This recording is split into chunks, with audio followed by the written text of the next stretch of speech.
नमस्कार मित्रांनो, स्वागत आहे तुमचं आपलं यूट्यूब चॅनल VG क्लासेसवरती। तर बघा मित्रांनो, सार्वजनिक आरोग्य विभागाचा संवर्ग ड चा बघा निकाल लागलेला आहे। मित्रांनो, तुम्ही जर आतापर्यंत निकाल बघितला नसेल तर सार्वजनिक आरोग्य विभागाच्या अधिकृत वेबसाईटवरती जाऊन तुम्ही निकाल बघू शकता। रात्री उशिराने हा जो निकाल आहे मित्रांनो, हा सार्वजनिक आरोग्य विभागाच्या वेबसाईटवरती जो आहे अपडेट करण्यात आलेला आहे मित्रांनो। आणि त्यासोबतच बघा या व्हिडिओमध्ये आपण आरोग्य विभागातील कुठल्या पदांचा बघा निकाल लागलेला आहे डिस्ट्रिक्टनुसार ते बघणार आहोत। तर पहा, वेळ वाया न घालवता सुरू करूया आजचा आपला व्हिडिओ।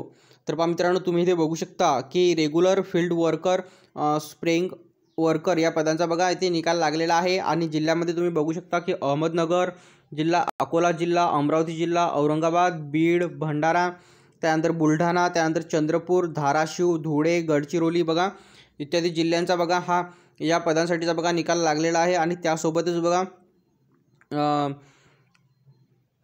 गोंदिया, हिंगोली, जळगाव, जालना, कोल्हापूर, लातूर, नागपूर, नांदेड, नंदुरबार, नाशिक, परभणी, रायगड, रत्नागिरी आणि सांगली,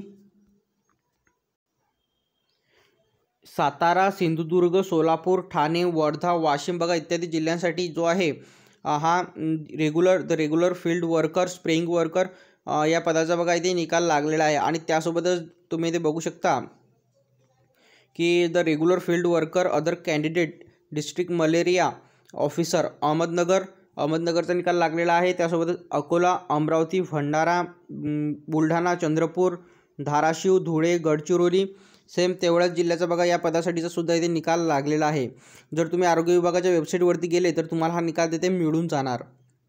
अशा प्रकारे बघा सर्व जिल्ह्यांसाठीचा बघा निकाल इथे गट डचा इथे लागलेला आहे। आणि राहिलेल्या पदांचा निकाल मित्रांनो लवकरच इथे येण्याची शक्यता आहे। त्यासाठी बघा आपलं जर टेलिग्राम चॅनल जॉईन केलं नसेल तर जॉईन करून घ्या। आपण त्यावरती वेळोवेळी अपडेट जे असतात भरती संदर्भात देत असतो।